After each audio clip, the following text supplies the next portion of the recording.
नमस्कार, मैं अंजलि मिश्रा। स्वागत है आप सभी का द न्यूज में। दिल्ली हाई कोर्ट में केजरीवाल को जेल से सरकार चलाने देने के लिए विशेष व्यवस्था को लेकर एक जनहित याचिका दायर की गई थी और इस याचिका पर दिल्ली हाई कोर्ट ने जो है याचिकाकर्ता के ऊपर 1 लाख रुपए का जुर्माना लगाया, साथ ही साथ फटकार भी लगाई और काफी सख्त टिप्पणी भी की। यानी साफ तौर पर दिल्ली हाई कोर्ट से अरविंद केजरीवाल को बड़ा झटका लगा है।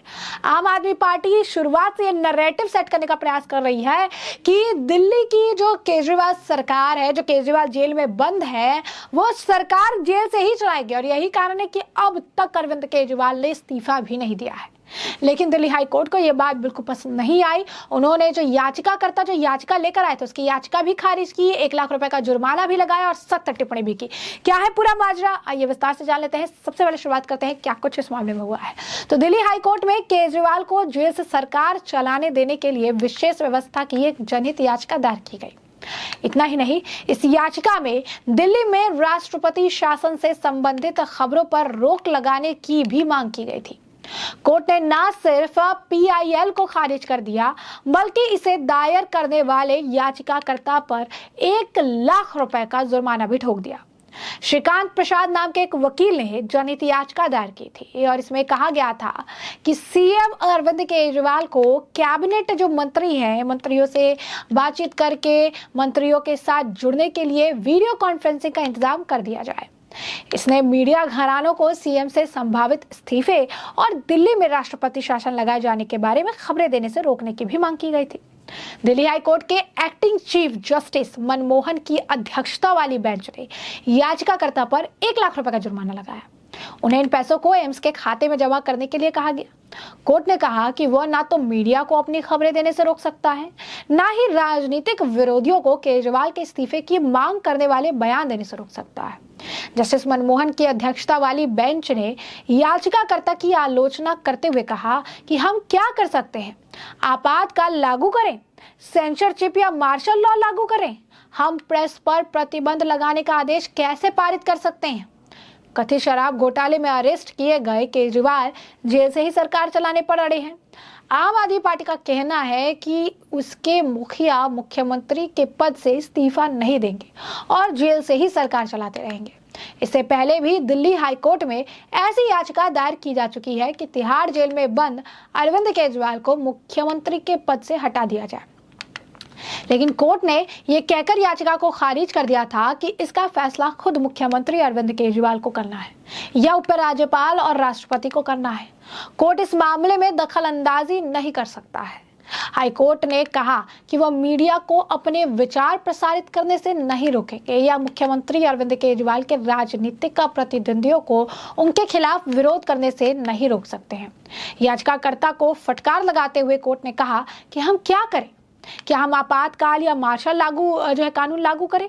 जनहित याचिका में दिल्ली सरकार को तिहाड़ जेल में केजरीवाल को पर्याप्त सुविधाएं प्रदान करने का निर्देश देने की मांग की गई थी, ताकि वह जेल से अपने मंत्रियों और अन्य विधायकों के साथ बातचीत कर सके और दिल्ली सरकार को प्रभावी ढंग से चला सके।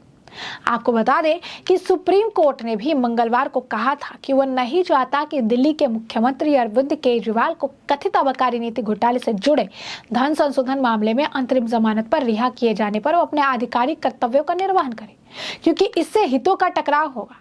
केजरीवाल को सुप्रीम कोर्ट से फिलहाल कोई राहत नहीं मिली। 2 न्यायाधीशों की पीठ ने लोकसभा चुनाव में प्रचार करने के लिए उन्हें अंतरिम जमानत देने पर कोई आदेश नहीं सुनाया। केजरीवाल को इस मामले में अब 21 मार्च को गिरफ्तार किया गया था और वो न्यायिक हिरासत में तिहाड़ जेल में अभी तक बंद है। अब ऐसे में न्यायमूर्ति, अब आपको बता दें कि न्यायमूर्ति संजीव खन्ना और न्यायमूर्ति दीपांकर दत्ता की पीठ ने अंतरिम जमानत के सवाल पर अपना फैसला सुरक्षित रखते हुए कहा कि केजरीवाल को पद पर बने रहने की अनुमति देने का व्यापक प्रभाव हो सकता है। पीठ ने केजरीवाल की ओर से पेश वरिष्ठ अधिवक्ता अभिषेक सिंघवी से कहा कि मान लीजिए कि हम आपको चुनाव के कारण अंतरिम जमानत देते हैं, फिर यदि आप कहते हैं कि आप अपने आधिकारिक कर्तव्यों का निर्वहन करेंगे तो उसका व्यापक प्रभाव हो सकता है। पीठ ने कहा, यदि हम आपको अंतरिम जमानत देते हैं तो हम नहीं चाहते कि आप आधिकारिक कर्तव्यों का पालन करें, क्योंकि इससे कहीं ना कहीं हितों का टकराव होगा। हम सरकार के कामकाज में आपका हस्तक्षेप बिल्कुल भी नहीं चाहते हैं। तो अब देखिए कि किस तरीके से जो है लगातार बयानबाजियों का दौर देखने के लिए मिल रहा है, जिस तरीके से रिएक्शन आ रहे हैं, जिस तरीके से चीज़ें जो है देखने के लिए मिल रही है, यानी स्पष्ट तौर पर स्थिति जो है काफ़ी ज़्यादा खराब होती हुई नजर आ रही है, क्योंकि अरविंद केजरीवाल जेल से सरकार चलाएंगे, ये बात उनके द्वारा लगातार जो है कही गई। जेल से सरकार चलाने को लेकर वो तरह तरह की बातें जो है कहते नजर आए, और यही कारण है कि अब जो है स्थिति ऐसी देखने के लिए मिल रही है जहां पर बिल्कुल भी जो रिलैक्स जो अरविंद केजरीवाल थे कि जेल से सरकार चलाएंगे, वैसी कोई स्थिति नहीं है। यानी साफ तौर पर अब अगर देखेंगे तो सिचुएशन जो है वैसी जो है वो बदल चुकी है, और दिल्ली हाई कोर्ट ने याचिकाकर्ता को भी फटकार लगाई। उन्होंने ये बात भी कही है कि आखिर हम किसी का मुंह कैसे बंद करा सकते हैं, ना मीडिया को रोक लगा सकते हैं, मीडिया को अपना काम करने से नहीं रोक सकते, और ना ही हम किसी को जो है जोर जबरदस्ती करके जो है उनके प्रतिद्वंदियों का मुंह बंद कर सकते हैं। ये काम है, जो उनका काम है वो करेंगे, और जो हमारा काम है वो हमें करना है। तो ऐसे में किसी भी तरीके से दो राय या दो मत जो है वो नहीं देखने के लिए मिलेगा। यानी उन्होंने स्पष्ट शब्दों में ये बात कह दी है कि अगर ये सोच रही हैं दूसरे वे में, अगर ये इस तरीके से लग रहा है कि कोर्ट में आने के बाद हम मीडिया पर रोक लगा देंगे, या फिर जो उनके राजनीतिक प्रतिद्वंदी हैं, जो कि विपक्ष है, जो उनके लिए बयान दे रही हैं, उन पर रोक लगा देंगे, तो ऐसा बिल्कुल भी नहीं हो सकता है, क्योंकि ये कोर्ट के दायरे में आता ही नहीं है। यानी कोर्ट इस तरीके के किसी भी फैसले पर जो है अपनी मुहर नहीं लगा सकती है। और यही नहीं, इस मामले में जो है जस्टिस मनमोहन की अध्यक्षता वाली बेंच ने इस याचिका को खारिज भी कर दिया, और याचिका की आलोचना करते हुए बड़े सख्त लहजे में कहा कि हम क्या कर सकते हैं, आपातकाल लागू कर दे, यानी इमरजेंसी लागू कर दे, सेंसरशिप या मार्शल लॉ लागू करे, हम प्रेस पर प्रतिबंध लगाने का आदेश नहीं पारित कर सकते। कथित शराब घोटाले में अरेस्ट किए गए केजरीवाल जेल से सरकार चलाने पर अड़े हैं।